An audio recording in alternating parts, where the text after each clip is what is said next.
Just a lovely portrayal of young queer love, and I also hope that there will be many more.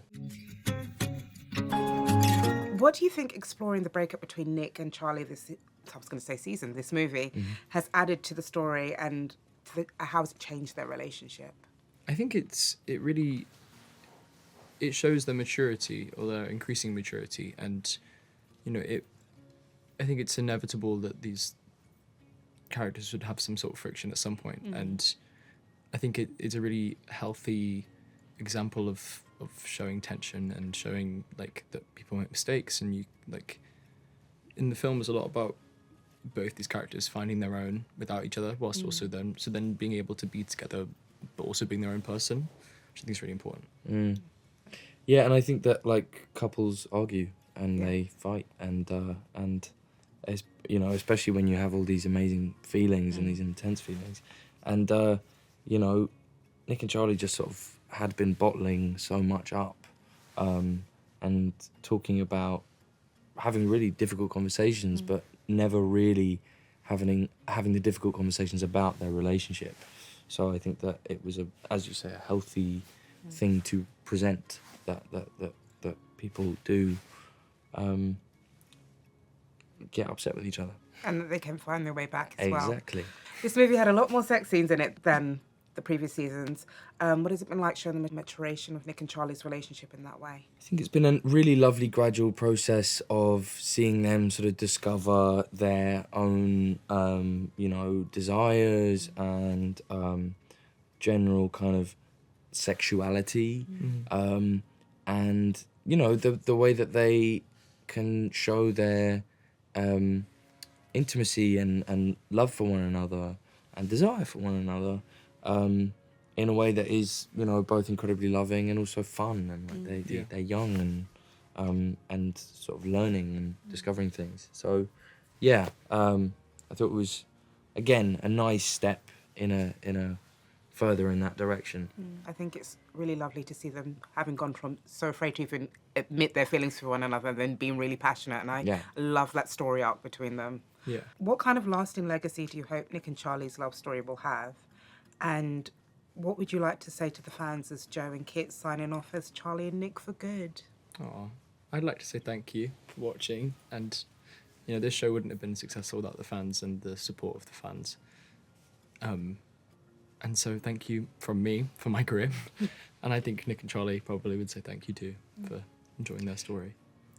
Yeah, I mean, I think that it is a thank you is really the only thing you can say. It's just it's been a wild ride and a really amazing journey, and something that will sort of be with us forever and stay with us forever, and yeah, it will always be our great sort of privilege and honour to have done it. And kind of what lasting legacy do you hope those two characters will have? Just a lovely portrayal of young queer love, and I also hope that there will be many more after it. Yeah. I hope that it will continue to be seen and heard and loved.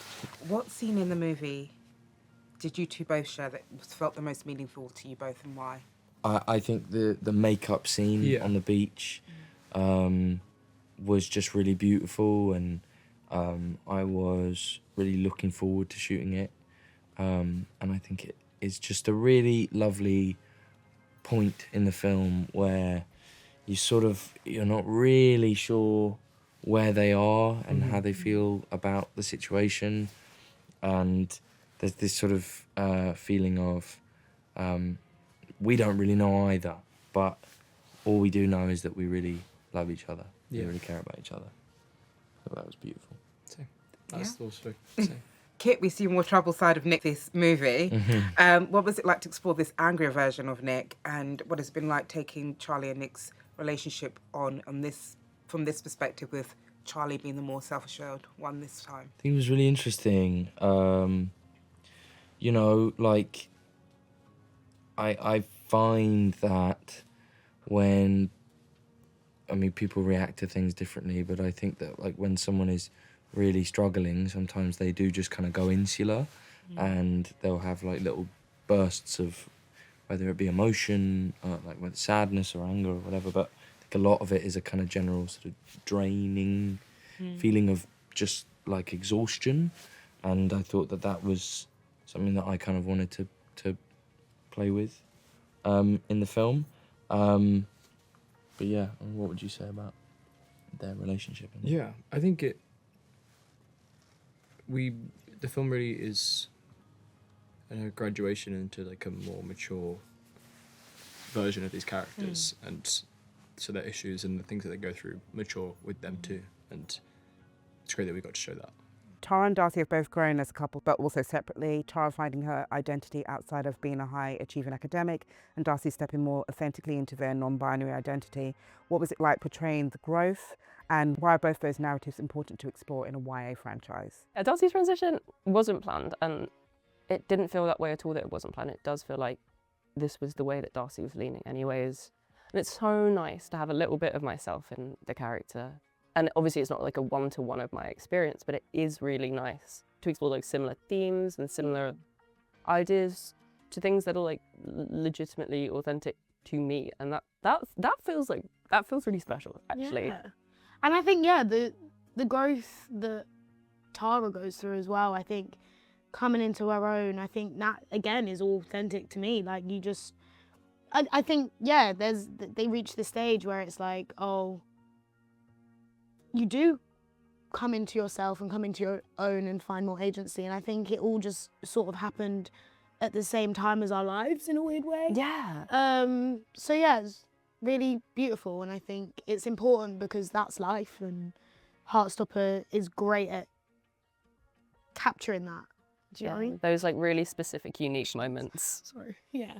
Tao says something really beautiful in Forever about the group's friendship. He says the exact relationships may change, but people may fall in and out of touch, but love connects us and will never break. To what extent does that apply to the Heartstopper cast? Oh, 100%.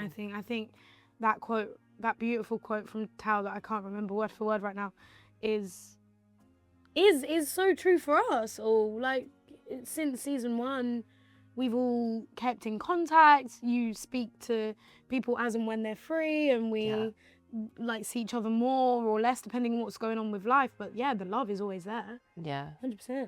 Yeah. Yeah, it is. It is true. I think that we do see each other as family. In like, and even if we don't see each other for long. Like I haven't seen Corinna in like a year.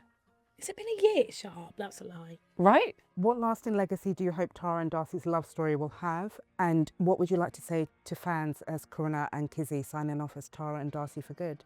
You start. Stop it. I hope that everyone knows that the lesbians don't have to die, and they don't have to have horrible things happen to them all the time, and they can just be in love and happy. Yeah. And they can just love each other, and they can just care about each other. Yeah, I second that. We're running out of time. I We're second running out that of time. 100%. And I would like to say, signing off as Tara, farewell. See you later, sayonara, adios. Mwah. Signing off as Darcy.